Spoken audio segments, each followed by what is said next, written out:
Hi நண்பா, welcome back to SS unique. Ajith அவர்களுடைய good bad ugly படத்தோட டே 1 பாக்ஸ் ஆஃபீஸ் ரிப்போர்ட்டை அஃபிஷியலாக அனௌன்ஸ் பண்ணிட்டாங்க. அதாவது தமிழ்நாட்டில் மட்டும் 30.9 கோடி முதல் நாளில் வசூல் பண்ணியிருக்கிறதா அனௌன்ஸ் பண்ணியிருக்காங்க. அப்படியே தளபதிக்கு கடைசியாக ரிலீஸ் ஆன the greatest of all time படத்தோட டே 1 பாக்ஸ் ஆஃபீஸ் கலெக்ஷன் எவ்வளோன்னு பார்த்தோன்னா தமிழ்நாட்டில் மட்டும் 31 கோடி வசூல் பண்ணியிருந்துச்சு. குட் பேட் அக்லி படம் 30 கோடி வசூல் பண்ணியிருக்குன்னு அனௌன்ஸ் பண்ணதால the greatest of all time 31 கோடியை வசூல் பண்ணியிருக்கு அப்படின்னு 1 கோடியை அதிகமாக சொல்கிறாங்க அப்படின்னு சொல்லுவாங்க. பட் இதே சேனலில் the greatest of all time படம் ரிலீஸ் அடுத்த நாள் போட்ட வீடியோஸ்லேயே 31 கோடின்னு மென்ஷன் பண்ணியிருப்பேன். So the greatest of all time படத்தோட டிஎன் பாக்ஸ் ஆஃபீஸை பீட் பண்ணலை. ரெண்டுமே கிட்டத்தட்ட ஈக்குவல் தான். 1 கோடி டிஃபரன்ஸ் ஒன்றும் பெரிய விஷயம் இல்லை. அண்ட் இதுக்கு மேலேயும் சில பேர் நம்ப மாட்டாங்க. அவங்களுக்கு ஆதாரத்தோட சொல்லணும்னா இப்போ வந்திருக்கிற குட் பேட் அக்லி படத்தோட பாக்ஸ் ஆஃபீஸ் போஸ்டர்ல என்ன மென்ஷன் பண்ணியிருக்காங்கன்னு நீங்களே பாருங்க. ஏகே ஹையஸ்ட் டே 1 கிராஸ் தமிழ்நாடு. ஸோ இது அஜித் அவர்களுடைய கெரியர்ல தான் அதிகபட்ச கலெக்ஷன் சொல்லிட்டு அவங்களே மென்ஷன் பண்ணியிருக்காங்க.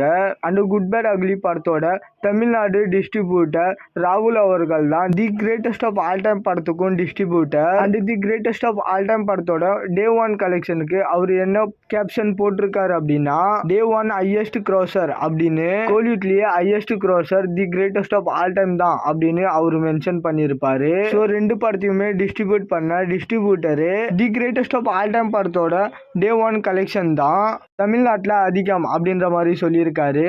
பட் ஜஸ்ட் 1 கோடி தான் டிஃபரன்ஸ். ஸோ அஜித் அவர்களுடைய படம் தளபதி படத்துக்கு இணையா இந்த அளவுக்கு அச்சீவ் பண்ணதே ஒரு மிகப்பெரிய விஷயம். ஸோ அஜித் அவர்களுக்கும் அஜித் அவர்களுடைய ஃபேன்ஸுக்கும் வாழ்த்துக்கள். அண்ட் இது தமிழ்நாடு வசூல் நிலவரம் மட்டும்தான். வேர்ல்டு வைடு ஓவரால் டே 1 கலெக்ஷனை எடுத்துக்கிட்டா தளபதி உச்சத்தில் இருக்காரு.